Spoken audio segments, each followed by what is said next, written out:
Kitalo omu ku wa poliisi attiddwa mu bukambwe ate ye Pr Bugingo agobye endiga mu kyaki olw'ensonga lwaki nabyo mbikuleetedde. N'omukulu wa poliisi nayo avuddeyo n'abanga ku by'okwekalakasa nabyo mbikuleetedde. Badblack naye avuddeyo tobisubwa. Oli kuwanda boy UG go wena ate na subscribinga tukusaba o subscribing. Twebazaako mwe mwenna ba subscribers baffe mwenna namwe mwenna abalikinga videos zaffe nti kyemukola kyamaanyi mwebale okutufuula kye tuli essaawa zino era tubaagala nnyo. Era nkusaba ompere video eno ka like nga tetunnelabira ba sponsor baffe ba Biva Organic Health and Natural Products nga bano bajjanjabisa obutonde, emmere, omuddo wamu n'ebibala era nga basangibwa wali ku Lubaga Road ku kizimbe ekimanyikiddwa nga ekya Access Building era okumpi n'enkulungo ya Kabaka era nga bano bakulembera Dr. Senjobe Richard katwengereyo n'amawulire gaffe.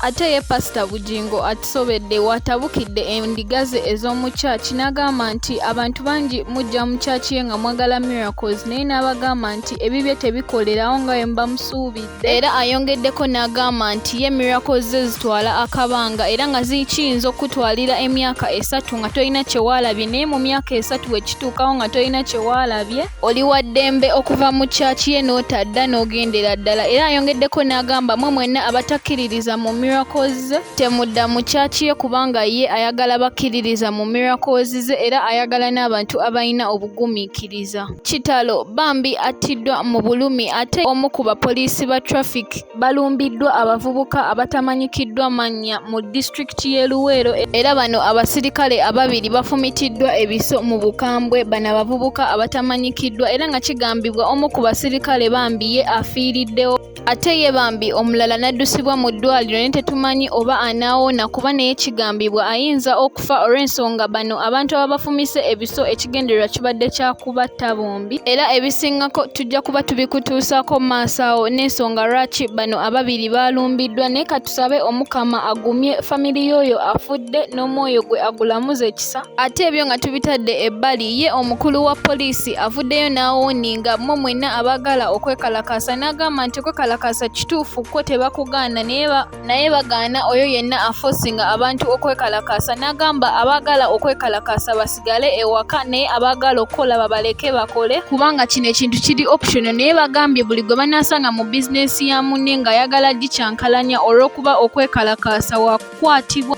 era naggalibwa. Ebisingako awo nja kuba mbikutuusaako naye ate tugambiddwa nti yo ejjinja kibadde kitokota si kisaanikire oluvannyuma lw'abantu bo okoleza ebipiira era nga abantu abafiiridde mu bino ebintu bangi nnyo era nga emirimu mingi egy'abantu bambi egisitoopingiddwa wano ejjinja era nga bo baasuubiza okugoberera zino ennaku 3 ze babadde bataddewo ez'okwekalakaasa. Ate ye badblack aka Masolo Queen avuddeyo n'abako obugambo bw'atuwa naye sigenda byogera kambibawe namwe mumwewulireko ng'abyogera mwe baleke ku Kuwanda boy UG tubaagala nnyo Omukama abatukuumire. Sabula nga bansabula nga neeriba ne kati nga twebaka enkeera ng'era bansabula ogwokubiri nga ngamba mu kiro kyekimu basajja babiri mu kiro kyekimu nga ngende ewooli nga ngamba I have to do my own decision aliwa awooma aliwa nkola obulungi aliwa antuusa mu ddakiika nga mmekaawo interval ya space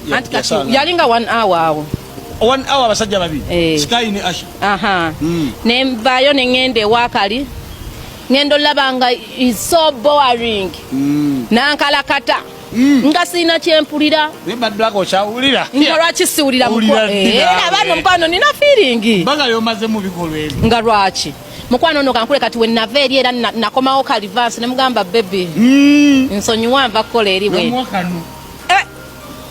nzika badblack so nemba kati neneronderawo nengenda n'omusajja nemufumbo njawo kwa appreciate ningumye bambi kati si myezi mukwano guno mwaka tukutte gwa 3 nakola bino mukathimenti bye yakola babiyitani entanglement ebyo nakola so nalinga eno nga naye ready ninaye akantu kange naye kati nanywera daddy ampisa bulungi daddy you know breakfast nfuna breakfast in bed in bed sebyo nfuna ka good morning I know ka morning naye kati njagala nnyo okutandikawo labido yange eyimuka okutandikawo ku ssaawa 8 gw'ekiro paka ku 12 awo mbeera nkutaagula nekkirira n'erinnya ku ssaawa 4 ez'ekiro. Kati awo ku makya tutuuka ku ssaawa ng'emu.